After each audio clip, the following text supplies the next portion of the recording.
Good morning, students. Today we discuss another rule to solve Lagrange auxiliary equation. It is used to solve quasi-linear partial differential equation. We have already learned one rule when one variable of two fraction is absent or cancel out. Here in second rule, one integral of Lagrange auxiliary equation we can find by rule 1, and second integral can be obtained by using first integral. Here we just use first integral, that is u is equals to constant.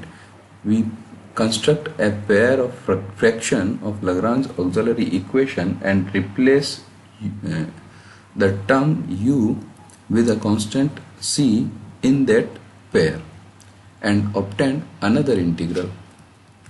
For that, let's look some example. Now we try to solve this problem. We have p plus 3q is equals to 5z plus 10y minus 3x. Very first we write it into standard form and compare. Then we find capital P is equals to 1. Capital P is coefficient of small, which is 1 here. Capital Q, coefficient of small q, which is 3 here, and r, which is right hand part, which is 5z plus 10y minus 3x.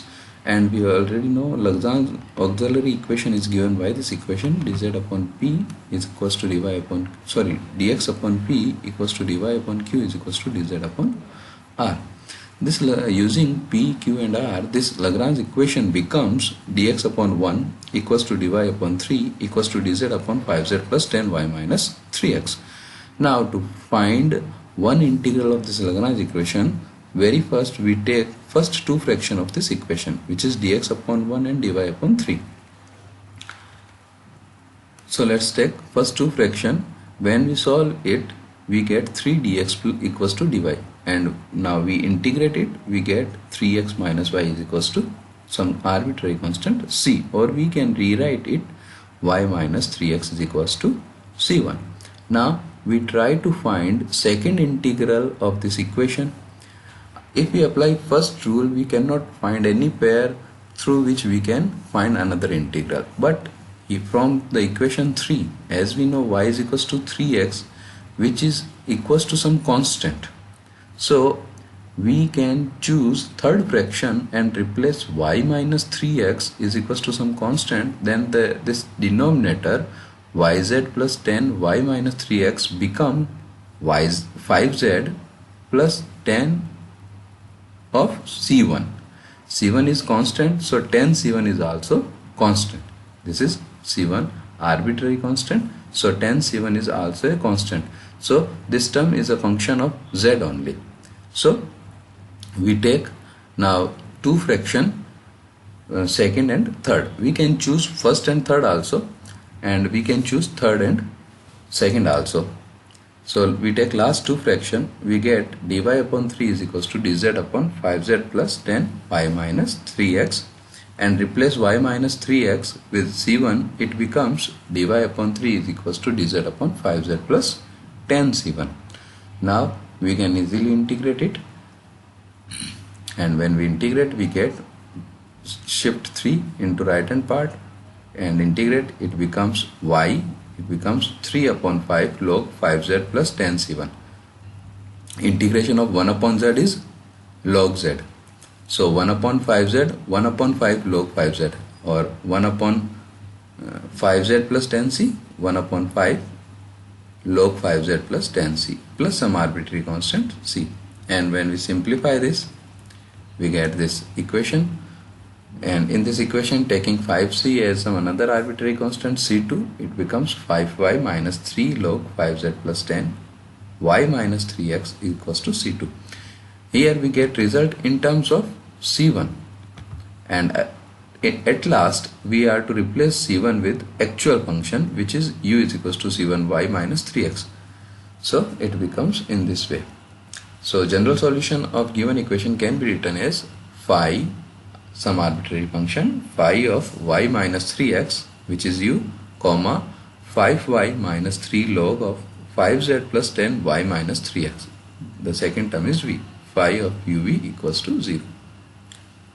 Now let's take another example.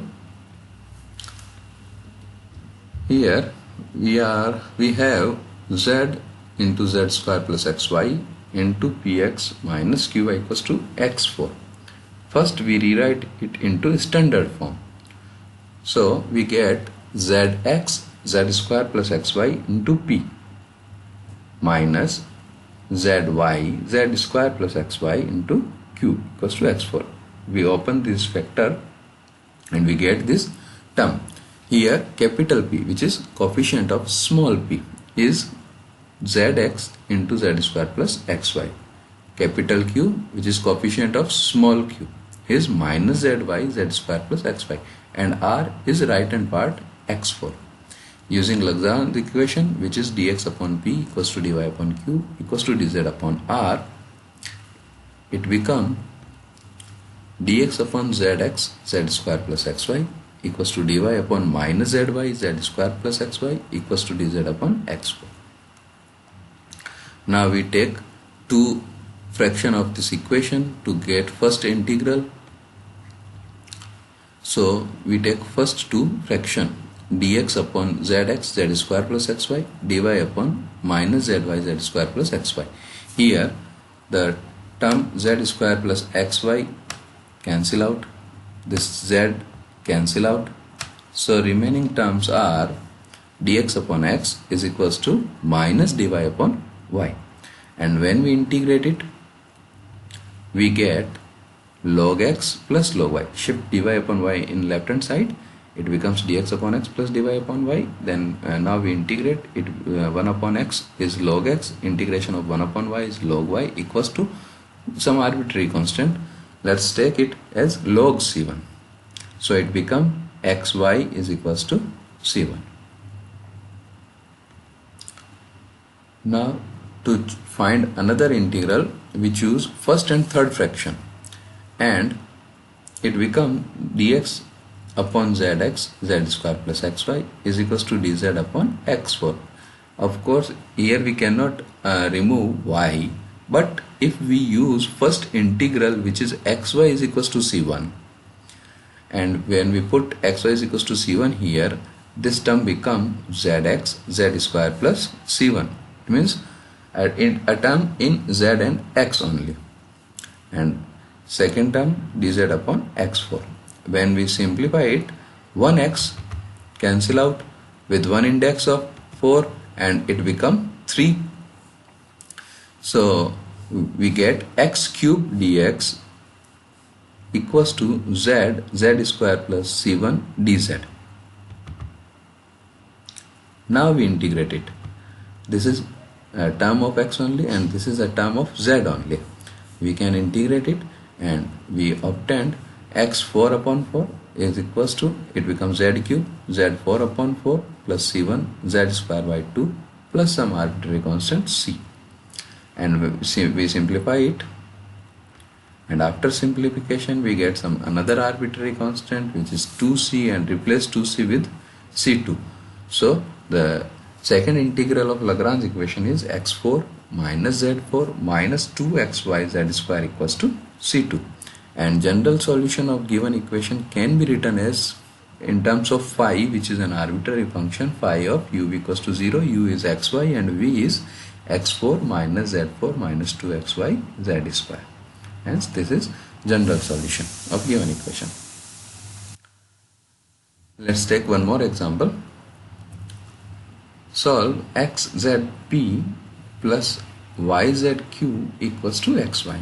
Here when we compare with the standard equation, we get capital P is xz, capital Q is yz, and capital R is xy, and Lagrange auxiliary equation is dx upon P equals to dy upon Q equals to dz upon R. Putting the value of P, Q, R in this equation, it becomes dx upon xz, dy upon yz equals to dz upon xy. Now taking first two fraction, in first two fraction the z cancel out, remaining terms are in xy, so we can integrate it. It becomes dx upon x and dy upon y. When we integrate it, it becomes log x equals to log y minus or plus say log c1.